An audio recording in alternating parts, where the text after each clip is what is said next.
اور یوسف علیہ السلام کو دیکھیں ان کا اپنا ایٹیٹیوڈ کیا ہے کہ جب وہ بھائی آئے نا اور آخر میں سارا جو فساد اور شروع جو ہوا تھا وہ کیا ہوا تھا؟ بھائیوں کا کنویں میں ڈالنے کی وجہ سے، رائٹ؟ اب وہ بھائی ہمارے ذہنوں میں تو ان کا یعنی ہم ملیں تو صحیح، ایسے کہ تیسی نہ پھیر دو، ان کی نسلیں یاد رکھیں گی، مجھے ایک دفعہ اتھارٹی ملنے دو، مجھے ایک دفعہ پریزیڈنٹ پرائم منسٹر بننے دو، پھر تمہارے سے میں وہ حال کروں گا اور یہ تو وہ۔ اور یوسف کو دیکھیں علیہ السلام بیٹھے ہوئے ہیں، قالو انک انت یوسف، کیا آپ یوسف ہیں؟ بھائی نے پوچھا، کیا کہتے ہیں؟ قال انا یوسف وہذا اخی، ہاں میں یوسف ہوں، یہ میرا بھائی ہے۔ قد من اللہ علینا، اللہ نے ہمیں چن لیا، اللہ نے ہم پہ احسان کیا، یعنی اتنی کیٹاسٹرفیز اور کلائمیٹز مصیبتوں کے بعد کیا کہتے ہیں؟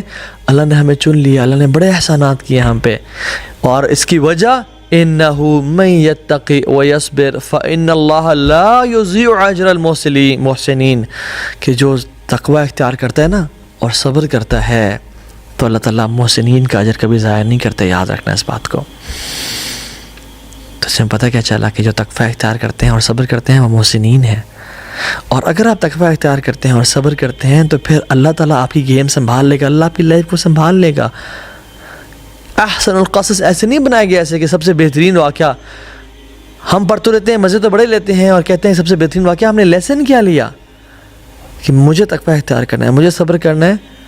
فَإِنَّ اللَّهَ لَا يُضِيعُ أَجْرَ الْمُحْسِنِينَ، کہ اللہ محسنین کا اجر بھی کبھی ضائع نہیں کریں گے، دنیا میں بھی عزت سے نوازیں گے اور آخرت میں بھی عزت دیں گے۔ سو اللہ تعالیٰ نے مجھے ڈائریکٹ رزلٹ دیے تمہارے اعمال کا، اور یاد رکھیں کسی پہ ظلم زیادتی ہوتی ہے نا تو اللہ تعالیٰ کے ہاں اس کا اجر ہے۔ اللہ تعالیٰ کے ہاں چیزیں نا غائب نہیں ہو جاتی، چیزیں نا انڈر دا ریڈار نہیں چلی جاتی، اللہ تعالیٰ ہر چیز نوٹ کرتے ہیں۔ اور آپ پہ کسی نے اگر ظلم اور زیادتی کی ہے تو کیا آپ کو اس کا کمپنسیشن نہیں ملے گی؟ لازمی ملے گی، دنیا میں بھی آخرت میں بھی۔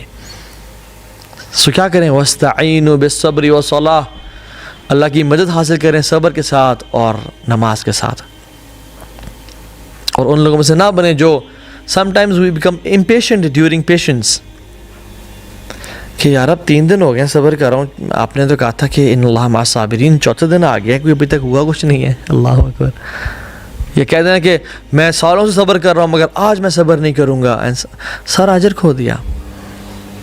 تو اٹ از اباؤٹ ٹائم کہ ہم پیشنس کو سمجھیں اور پیشنس اختیار کریں۔ And briefly I want to tell you there are 3 types of patience۔ الصبر علی طاعت Allah, patience on good deeds, ان پہ جمے رہنا کنسسٹنٹلی۔ دوسرا الصبر عن المعاصی، گناہوں سے بچنے پہ صبر کرنا،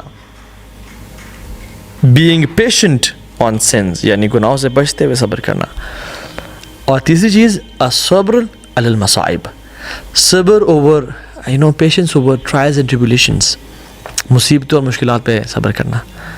پہلی چیز اس کو بریفلی بتایا تھا کہ الصبر آتا ہے صبر کرنا نیک اعمال پہ، یعنی بینگ کنسسٹنٹ آن نیک اعمال، یہ بھی پیشنس سے آتا ہے، پیشنس ڈیمانڈ کرتا ہے۔ نبی علیہ السلام نے فرمایا کہ احب الاعمال الی اللہ تعالی ادومها وان قل، سب سے بہترین اعمال جو اللہ کو پسند ہیں وہ کیا ہیں؟ ادومها وان قل، جو کنسسٹنٹلی کیے جائیں بے شک وہ تھوڑے کیوں نہ۔ So have patience on good deeds, اگر تہجد شروع کیا تو ساری زندگی پڑھتے رہیں، اگر منڈے تو تھرسڈے روزے شروع کیا تو ساری زندگی کرتے رہیں، اگر کسی پہ احسان کرنا شروع کیا تو اس کو کنٹینیوٹی کے ساتھ کریں، اگر صدقہ دینا شروع کیا تو اس کو کنٹینیوٹی کے ساتھ کریں، اگر ذکر کرنا شروع کیا اللہ تعالیٰ کا تو کنٹینیوٹی کے ساتھ کریں، اور اگر گھر والوں سے اچھا اخلاق شروع کیا ہے یا ظالم رشتہ داروں سے صلہ رحمی کی ہے تو اس کو کنٹینیوٹی کے ساتھ کرتے رہیں۔ Don't be impatient during patience. دین کا مزاج یہ ہے، دین کا مزاج یہ نہیں ہے کہ ایک رکعت تو 1000، ایک رات تو 1000 رکعتیں پڑھ لیں اور باقی پھر کبھی پڑھا ہی نہیں، 4 رکعتیں بے شک روزانہ رات کو پڑھو، صرف 4 یا 2 پڑھ لو، ساری زندگی پڑھو۔ آپ دیکھیں نا جو پانی جو راستہ بناتا ہے اور پہاڑ میں سوراخ کر دیتا ہے، کیا وہ ایک دفعہ ساری بالٹی کی راجدہ تو کرتا ہے یا کنسسٹنٹلی کرتا ہے؟ امل ترى ماء بتکرارہ فی الصخرۃ السماء قد اثر، کہ آپ دیکھتے نہیں کہ پانی بار بار گرتا رہتا ہے اور پھر اس میں ایک کمپلیٹ ہول کرتا ہے، ایک پانی جیسی سمپل چیز پتھر چٹان میں سوراخ کر دیتا ہے۔ وہ کس طرح سے کرتا ہے؟ کنسسٹنسی کے ساتھ، کنسسٹنسی نہ ہوتی تو وہ کبھی نہ کر سکتا۔ حضرت عائشہ سے پوچھا گیا یا ان کے بارے میں کہا گیا کہ ان کا عمل کیسا تھا؟ جواب دیا گیا اذا عملت العمل لازمت ہو، جب بھی کوئی عمل وہ شروع کرتی تھیں لازمت ہو، وہ ہمیشہ اس پہ دوام اختیار کرتی تھیں. So some people are like they build themselves in Ramadan and then they leave it after Ramadan. وہ فرائیڈے کے فرائیڈے مسلمز ہوتے ہیں، وہ رمضان مسلمز ہوتے ہیں. کیا ان کو رزق صرف اللہ رمضان میں دیتا ہے؟ نہیں. تو ہمیں چاہیے کہ ہم ان لوگوں میں سے بنیں جو کنسسٹنٹلی عمل، صبر علی طاعت Allah, patience on good deeds. عیسیٰ علیہ السلام کو کیا بولا گیا؟ وَأَوْصَانِي بِالصَّلَاةِ وَالزَّكَاةِ مَا دُمْتُ حَيًّا. عیسیٰ علیہ السلام کہتے ہیں جب بچے تھے بول رہے تھے کہ مجھے حکم دیا گیا ہے نماز قائم کرنے کا اور زکوٰۃ دینے کا. کب تک؟ جب تک میں جوان ہوں یا جب بوڑھا ہو جاؤں تب؟ نہیں، مَا دُمْتُ حَيًّا، جب تک میں زندہ ہوں. رسول اللہ کو حکم کر دیا گیا وَاعْبُدْ رَبَّكَ حَتَّى يَأْتِيَكَ الْيَقِينُ، آپ رب کی عبادت کرتے رہیں جب تک آپ کو موت نہ آ جائے.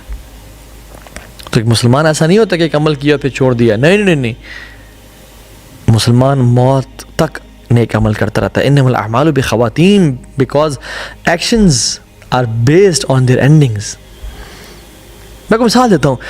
اللہ کے نبی کی حدیث ہے نا کہ 12 رکھتے ہیں جو بھی دن میں پڑھے گا، سنن رواتب جو پڑھے گا دن میں 12 رکھتے ہیں، اللہ سبحانہ و تعالیٰ اس کے لیے جنت میں گھر بنا دیں گے. یہ سنت رسول اللہ صلی اللہ علیہ وسلم سے حبیبہ نے جب سے سنا موت تک یہ 12 رکھتے پڑھیں. ان سے سنا عباسہ نے جب سے سنا موت تک کی 12 رکھتے پڑھیں. ان سے سنا عمر بن عوس نے جب سے حدیث سنی فرسٹ ٹائم ہی ہرڈ دس حدیث اپنی موت تک یہ پورا کرتے رہے. ان سے سنا نعمان بن سالم نے، اور جب یہ سنا موت تک یہ حدیث پہ عمل کرتے رہے. اور ہم نے کتنی احادیث سنی ہیں، اللہ اکبر، اور ہم نے ان کو عمل 2-4 دن کیا، 1 دن کیا، چھوڑ دیا. ایک مسلمان ایسا نہیں ہوتا. Don't look at the action how big or small it is, rather look how consistent you are upon it. الصبر علی طاعت اللہ، یہ صبر کی قسم ہے. دوسری قسم الصبر علی المعاصی، گناہوں سے بچنا، اس پہ صبر کرنا. اور تیسری قسم الصبر علی المصائب، مصیبتوں پہ پیشنس اختیار کرنا، اور کلیمٹیز، یہ جس میں ہم بات کر رہے تھے. صحیح بخاری کی حدیث ہے، عطا بن ابی رباح کہتے ہیں کہ مجھے عبداللہ بن عباس نے ایک واقعہ بتایا اور کہا کہ تم ایک ایسی عورت کا نام ہے نہ بتاؤں جو جنتی ہے؟ جی ضرور بتائیں. کہا کہ ایک شخص، ایک بلیک لیڈی رسول اللہ صلی اللہ علیہ وسلم کے پاس آئی اور آپ صلی اللہ علیہ وسلم سے کہا کہ رسول اللہ صلی اللہ علیہ وسلم مجھے ایپیلیپسی کے اٹیکس ہوتے ہیں، میرے لیے دعا کریں. تو آپ صلی اللہ علیہ وسلم نے کہا کہ اگر تم چاہتی ہو اس پہ صبر کرنا تو صبر کر لو، اللہ تعالیٰ تمہیں جنت کا وعدہ کریں، جنت عطا کریں گے، تمہیں جنت میں داخل کر دیں گے. اگر تم چاہتی ہو تو میں تمہارے لیے دعا کر دیتا ہوں، اللہ تعالیٰ تمہیں شفا دے دیں گے. تو اسے کون سا آپشن سلیکٹ کیا؟ یا رسول اللہ میں چاہتی ہوں کہ اللہ مجھے جنت میں داخل کر دیں، میں اس پہ پیشنٹ ہوں گی، میں اس پہ پیشنس اختیار کروں گی. اور یہ رسول اللہ بس ہوتا یہ ہے کہ جب میں گرتی ہوں، ایپیلیپسی کا اٹیک ہوتا ہے تو میرے جسم انکور ہو جاتا ہے، تو بس اللہ تعالیٰ سے اب یہ دعا کر دیں کہ اللہ تعالیٰ میرا جسم انکور نہ کرے اور میرا پردہ قائم رکھے. تو اللہ کے نبی نے یہ دعا کی اور اس پہ صبر کیا. اور رسول اللہ نے کہا کہ کسی نے جنتی عورت دیکھنی ہے، وہ جو اس مصیبت پہ صبر کر رہی ہے نا، وہ یہ جنتی عورت ہے. یعنی مصیبتوں پہ صبر کرنے سے جنتوں کے وعدے ہیں اللہ تعالیٰ کے. اور اس کو جب بھی وہ اٹیک ہوا ایپیلیپسی کا، اس کا اورا، اس کا جو واضح نہیں ہوا، یہ ہوتا ہے صبر.